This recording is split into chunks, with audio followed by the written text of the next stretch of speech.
What does it mean to be an equestrian? It's more than just being a fan of horses. It's the riders, coaches, owners, barn staff, grooms, and other support staff. But it's also the people, family, and friends who make up the whole equestrian team.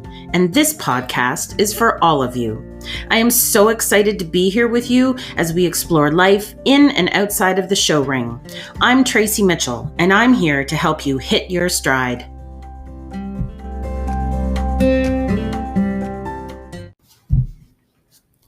So for the first podcast, I thought I would take the time to share a little bit about me. I have been in the equine industry for over 40 years. I have been a competitor and a coach. I've managed a barn, started young horses, and even prepped yearlings for sale. As a registered equine massage therapist for the past 22 years, I have had the honor and pleasure to massage not only companion and amateur horses, but also the equine athletes that have represented our great country of Canada in the Olympics, World Equestrian Games, and Pan Am Games. I've been across North America to massage for clients, and through it all, I have been blessed to work with all levels of amazing horsemen and horsewomen who are not only brilliant at their task, but who also love and respect their equine partners. Within my years as an REMT, I was also an instructor in the 2-year full-time program that I graduated from, in which I taught there for 14 years. I really loved the teaching. Now, it wasn't without its challenges, but overall, it was very rewarding.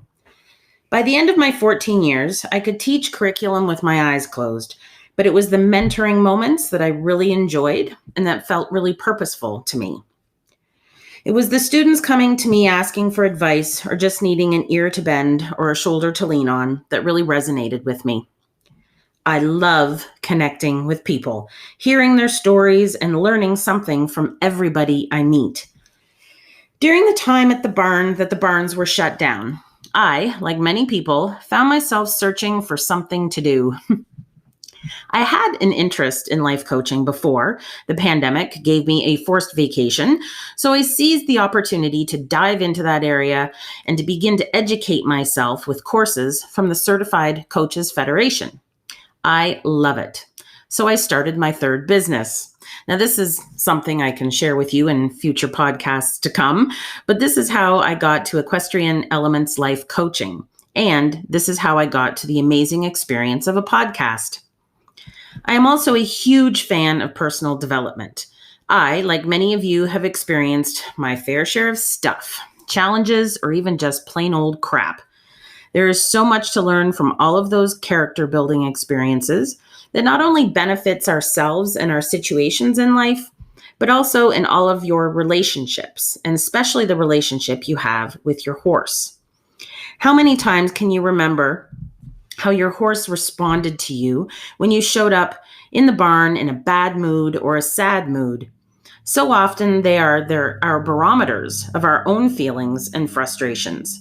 They provide for us a mirror of what we need to see is going on in ourselves, and they are constantly trying to show us or tell us things that we need to know what's going on with them.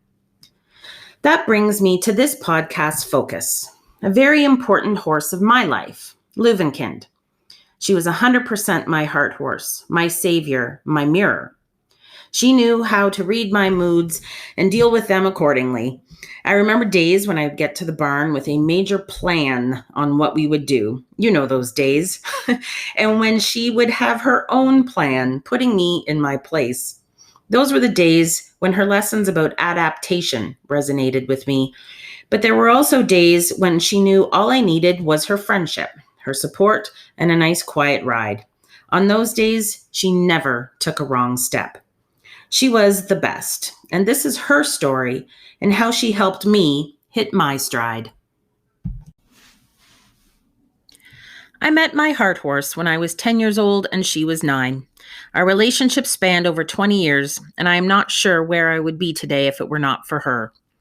Her name was Lowenkind. She was a double-branded Hanoverian mare with a chestnut coloring and flaxen mane and tail. Her name meant child of the lion, and it could not have been more suited to her. Because of the way her name was spelled, if you did not know German, it would sound like Lowenkind. Both pronunciations of her name worked with her personality. She was fiery and a performer, and then there was this quiet, wise side to her, where her huge heart and kindness always shone through. My mom started taking me to Bear Creek Farm for dressage lessons. The farm was owned by Gay Johnson, an amazing woman who was and still is a talented and inspiring rider who competed nationally and who herself trained under Crystal Boylan. Gay had ridden Leuven at the Canadian Championships a couple of times, winning the one year in a class full of boys where the one judge was Dr. Rainer Klimke himself. It was not long after starting to ride with Gay that I realized how much I loved dressage. I rode Butterball, an infamous pony in his own right, and a lovely small mare named Pepita, as well as a few others. I'd happily throw my leg over whatever horse my coach told me to. I trusted that whoever Mrs. Johnson said I could ride, she knew I could handle them. I remember the day she told me I was going to be having my lesson on Leuven. Now keep in mind I was 10 years old, and Leuven was one of the bigger horses I'd ever ridden at that point.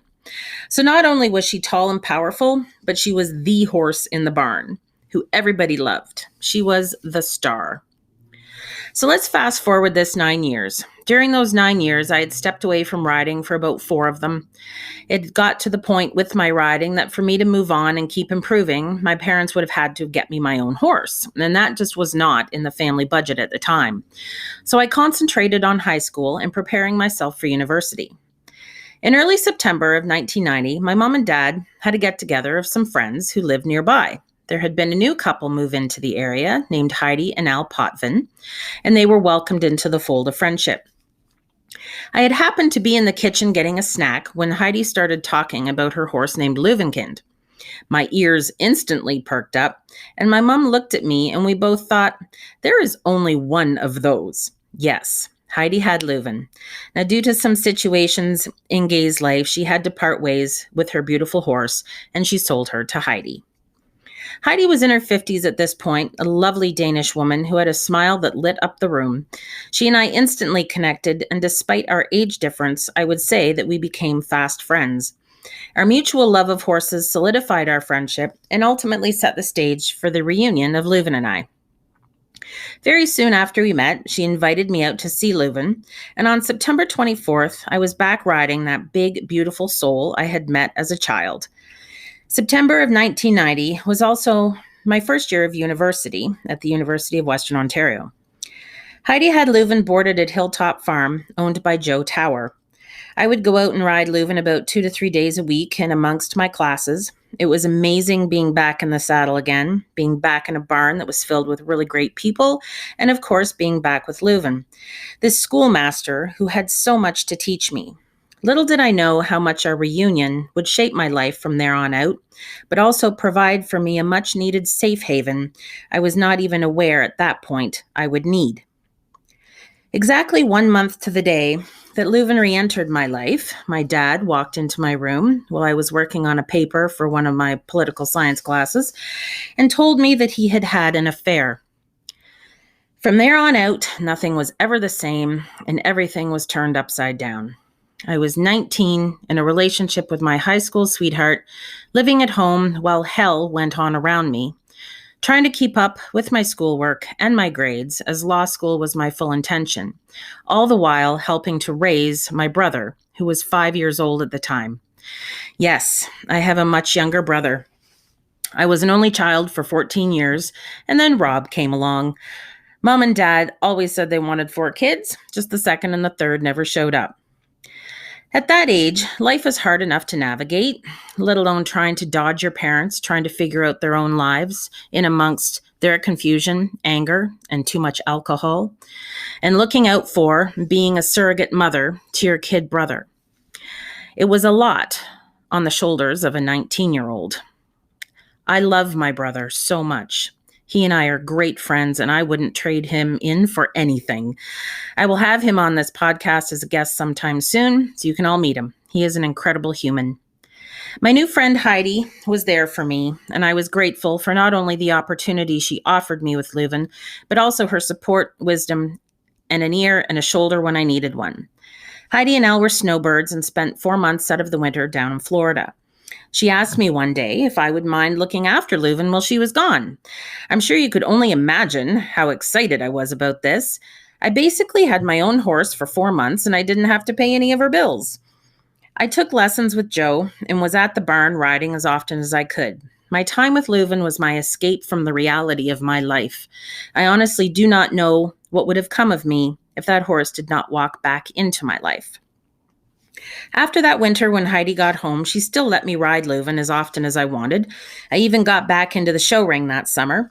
When I look back at those years of the turmoil surrounding me, I am awestruck at just how blessed I was to have this horse in my life. She was such a gift.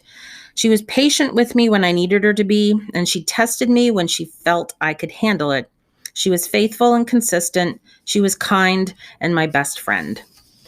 The summer of 1993, Heidi asked me if I would do her a favor. Her husband had purchased her another horse, just a young mare, and she realized she would not have enough time for both horses, so asked if she could sell Leuven to me for $1. Are you kidding me?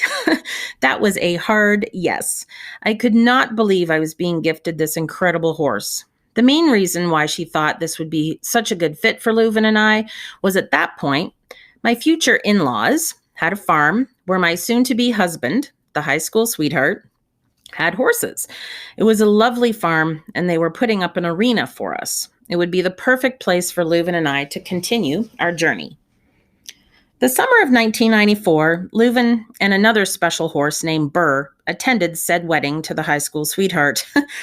Gay was there as a guest, of course, helping to tack up Leuven on the front lawn of my parents' house that was out in the country. She was so happy her beloved horse was with me. Heidi was there cheering us on, of course. We literally rode off from the reception on our horses. Now, don't tell anybody about this, but the best part of the whole day was having Leuven there. If you haven't guessed it, the sweetheart is no longer in the picture. He was my best friend at the time, next to Leuven, and a pivotal person who was there for me during some of the darkest times of my life. He and his family offered refuge for me, along with the amazing opportunity to not only be with Leuven, but foster my horsemanship skills, both in and out of the saddle. For that, I am forever grateful and feel blessed for having had them in my life. The summer of 1995 was fun. Leuven and I entered every LDA show. That's the London Dressage Association. It was a trillium level shows. We entered every single one of them, and we pretty much won every class we went into. So back then, the levels of the classes were basic 1 through 4, medium 1 through 4, etc., etc. We were showing basic 2 and 3, and had easily qualified for the Trillium Championships at the end of the year. Now, at this point, with the support of my new husband, I decided to enter Leuven and I into the champs and started to prepare for our big adventure. Now, remember, Leuven was a schoolmaster, but let me clarify one thing. She was one hard horse to ride. She made you work for everything. And the funny thing was, it never looked like it. Her way of going was so steady, and apparently so was mine because the judges always liked what they saw. So because of Leuven's impressive resume, I had to get permission from Equine Canada, which back then was called the Canadian Equestrian Federation, to downgrade Leuven so we could go show that September. At this point, I guess I should update you on the timeline that Leuven is now 23 years old, but you could never tell. She was solidly in shape, continued to love her work, and was sound as the day was long. She was ready to take my butt to the biggest horse show I had ever competed in. On day one of the show, it was obvious who the pro was and who the newbie was. As we were getting ready to enter the ring, I could hear the show announcer say, "And now entering the ring, Tracy Mitchell and Lowenkind, a 23-year-old Hanoverian mare." My husband said that when the announcer mentioned her age, slowly the entire showground turned to look at this beautiful powerhouse. I am sure with disbelief and admiration all at the same time. As we entered at A, I think this is where I stopped breathing. This was the first time I had ever been judged by 2 judges and did not have a reader for my test. We had a great day, and I definitely felt her take my hand on this one. I was far more relaxed on day 2, and Leuven had this extra pep in her step that I had not felt before with her. I found myself in moments of wondering if this is what it was like to perform with her when she was a younger mare. She had a confidence that I had never experienced with a horse before, and a sense of partnership that, to this day, as I'm sure some of you have felt too, still blows me away. We placed 4th in the class on day 2, just missing second place by 0.2% because somebody's extra pep in her step led her to break stride into a canter in our medium trot. She was so excited. I remember Gay telling me a story about the year she and Leuven won at the Canadians, the year Dr. Klimka was judging. She said that after the class, Dr. Klimka came up to her and told her that Leuven's extended trot was so powerful that he did not think she was going to get her back at M. I know my experience with Leuven was not quite the same, but a girl can always dream. Leuven's energy and support of me continued right up to the ribbon presentation. I remember being quite emotional. Even though it was only a yellow ribbon, I felt that in that moment that my best friend and I had conquered them all. Not only our competitors and my nerves, but all those dark, painful experiences of the past 5 years. When the presenter called out our names, I literally could not move, and I could tell that she sensed that. I remember thinking, wow, she must really know her name because she is stepping us up to receive this ribbon. The victory gallop was amazing. This was another moment where her experience was front and center, along with her fiery lion side. 1996 was a year of change. I had realized that my marriage had run its course and that ultimately he and I were not meant to be a together forever kind of couple. During one of my counseling sessions, my counselor made me aware of just how important my ex-husband's role was in my life. He was my best friend, and our mutual love of the horses and our getting married was what was necessary for me to get out of the toxic situation at home. The whole situation saved me. We separated with no issues. He went on to blossom in his engineering career. All the while, he continued to support me as I entered the next big step of my life. We parted ways. I continued to look after what horses we still had, his old friend Poncho, our mutual friend Burr, and of course, my girl. September 1997 was the beginning of the past 24 years of my life. I had decided to go back to school and take this incredibly new and innovative course at the Darcy Lane Institute, a 2-year, 2,200-hour full-time program for equine massage therapy. Now, I had heard from a lot of people, and yes, even those who I know loved me, that there was no way I could make a living off of patting down horses. I am sure there are or will be people listening to this podcast who do know me, who are right now thinking, oh dear Lord, because they know that the fastest way to get this woman to do something is to tell her that she can't. So with this motivation in my back pocket, I dove headfirst into my studies.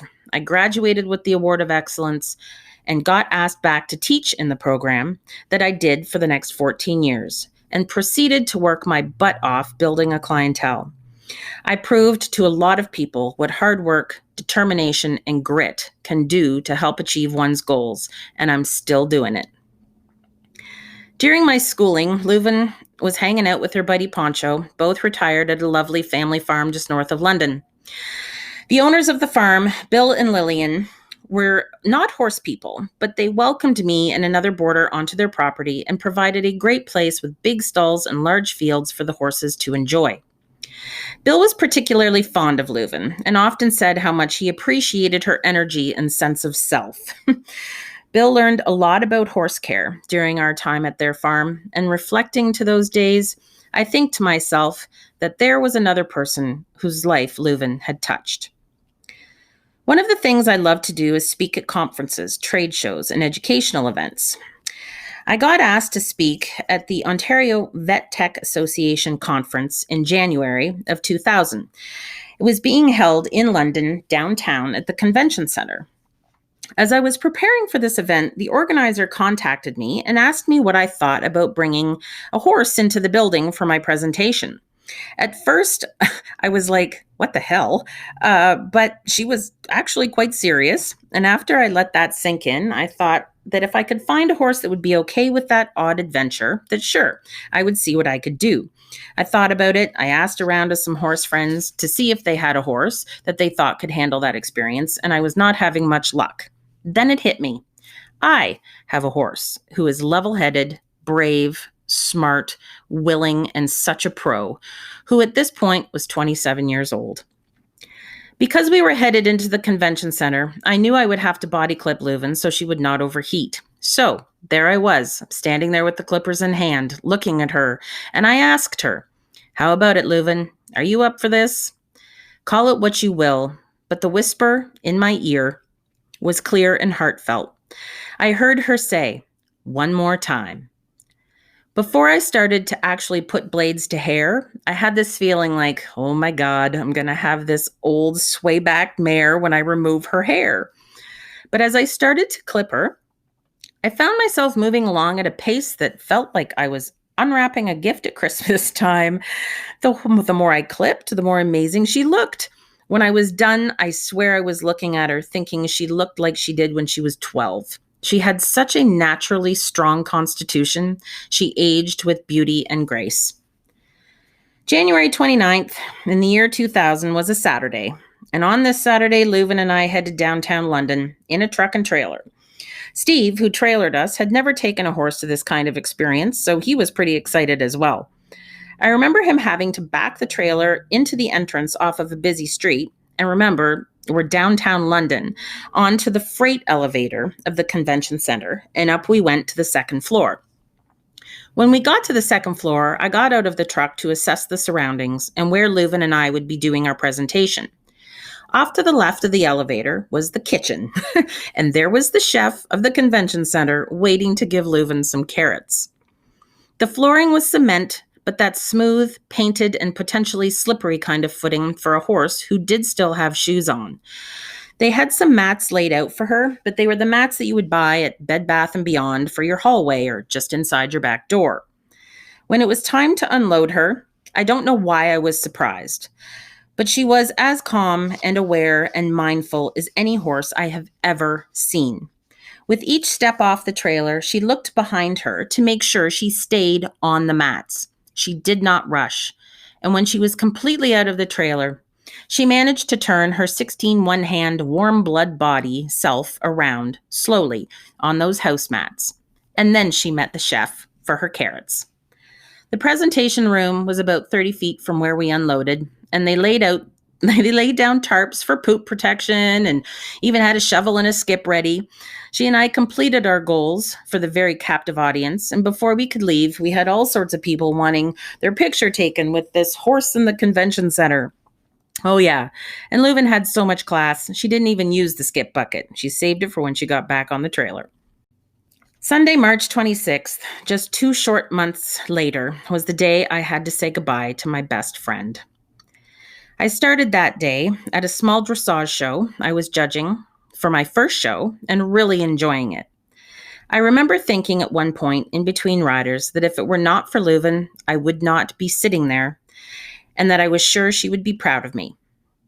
That particular Sunday in March was the only Sunday that was warm and sunny. It was a beautiful day. When I got home from the show, there was a message on my answering machine from Bill, and it was the kind of message that as a horse owner, you never want to receive. "Hi, Tracy, it's Bill. Leuven is down in the field and she can't get up." I called Bill back and told him that I would be out to the farm ASAP. I just had to make a couple of phone calls.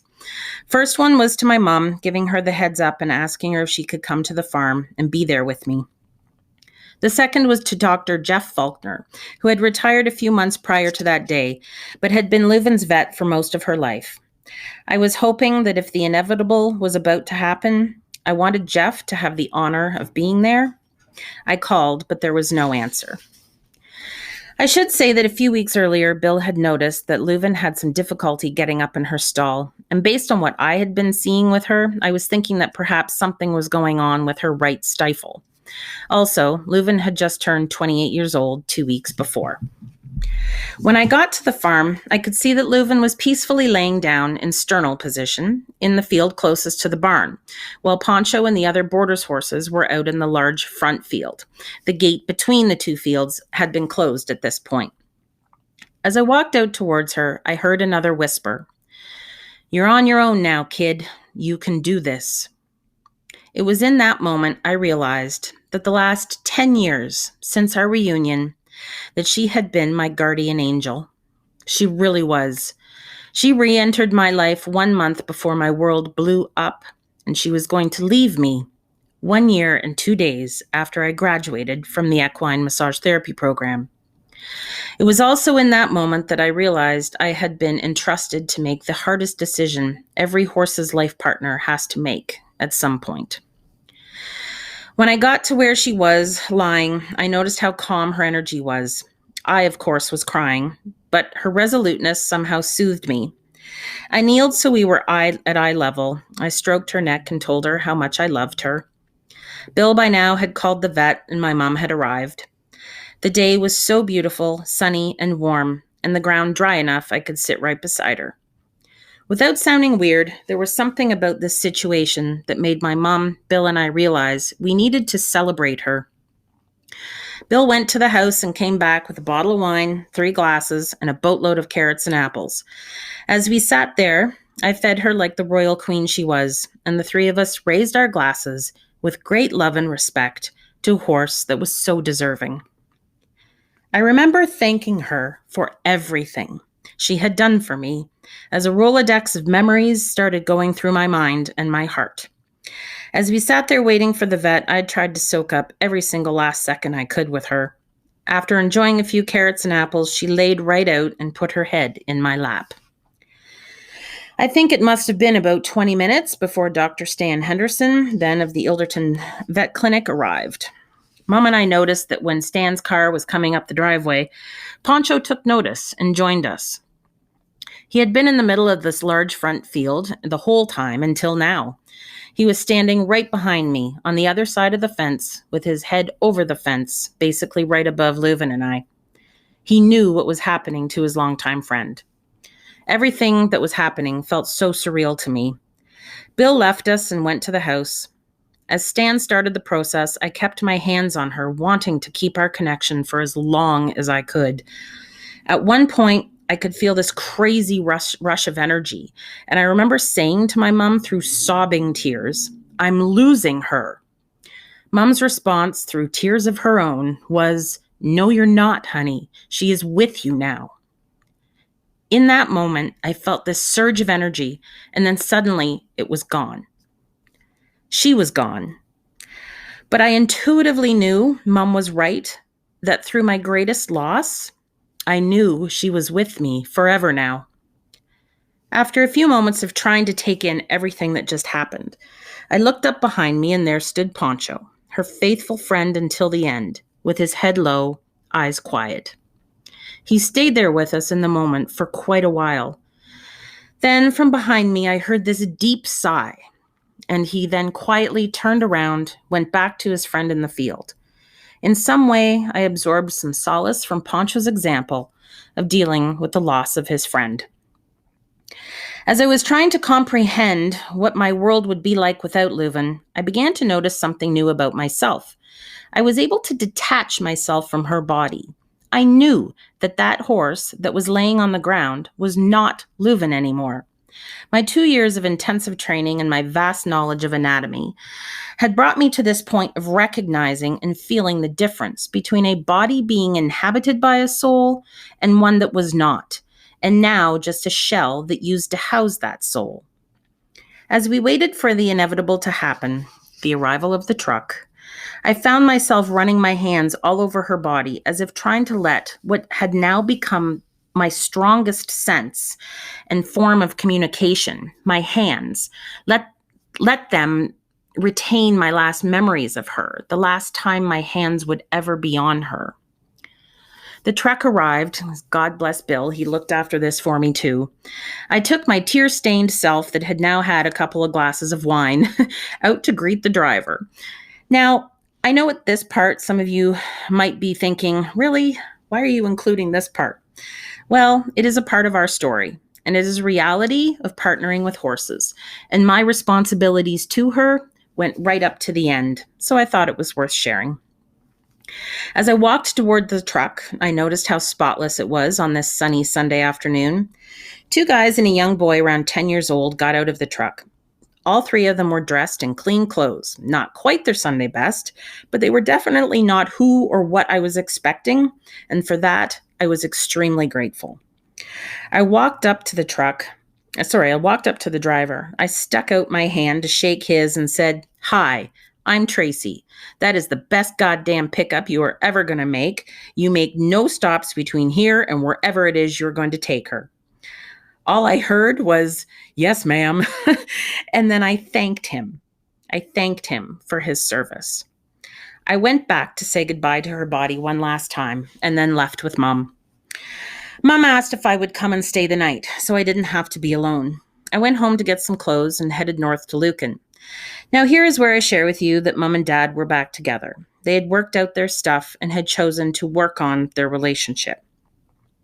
All I knew when I arrived at Mom and Dad's was how grateful I was that Dad was there. Some of my fondest memories of my dad were how comforting his hugs were when they were needed the most. He didn't even wait for me to get into the house. He greeted me on the driveway, tears in his eyes, which reflected how much pain he knew I was in, and then gave me one of his best dad hugs ever. That night, I called Gay to let her know about Leuven's passing. I called Heidi. I also called Dr. Faulkner to let them know. All three of them thanked me so much and appreciated the respect I showed them and their long relationships with Leuven. As I was waking up the next morning, I could feel my thoughts swirling and my emotions figuring out what had just happened the day before. As I came to and slowly opened my eyes, I noticed that the room seemed darker than it should have been at that point in the morning, and there was this distinct sound of rain on the roof. I got out of bed slowly and opened the curtains and saw that it was absolutely pouring out. The contrast from the day before could not go unnoticed. The first thing that came to my mind was that even the angels were crying. Now, some of you might be wondering about Poncho. He did grieve for Leuven. For the next 2 weeks, he would stand on or near the spot where Leuven laid down and whinny and call. He was never a vocal horse, so both Bill and I knew he was missing his friend. He and I grew closer out of our mutual grief, which was so comforting, and we both really needed each other after she was gone. He, too, was such a special horse with his own amazing story. Leuven is with me every day. She has made me the horsewoman I am today. There have been so many times I wish I could spend with her again with the knowledge I have now. Not just about massage therapy, but about communication and connection with horses. I hope she knew I always did the best I could for her, my best friend, my heart horse. When I decided that I wanted to do a podcast, the next thing to do was to figure out how I was going to kick this thing off. I knew I wanted you, the audience, to have a chance to get to know me a bit as we join in on this journey together. I had a couple of approaches in mind for this first episode, but nothing really resonated with me. I asked Matt, my husband, for some suggestions, and after a few moments, he said, "Why not share your Leuven story with them?" He said that was that story that will allow your audience a glimpse into your life and history and how it helped mold you as the woman you are today. And he was right. Leuven was there for some pretty pivotal times in my life when I was facing adversity square on. I learned that there wasn't anything I couldn't handle. I don't outright search for adversity in my life by any means, but when it appears, I trust and I know that there is always a stronger Tracy on the other side. Who was there for you during your times of adversity? What did you learn, and who did you become from those experiences? What do you do for yourself to help you hit your stride?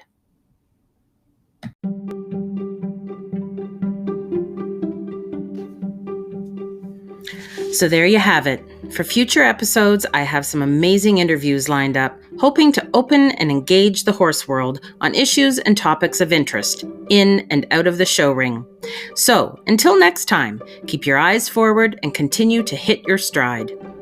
You can subscribe to the podcast for new episodes of Hitting Your Stride on my website or wherever you download your favorite podcasts.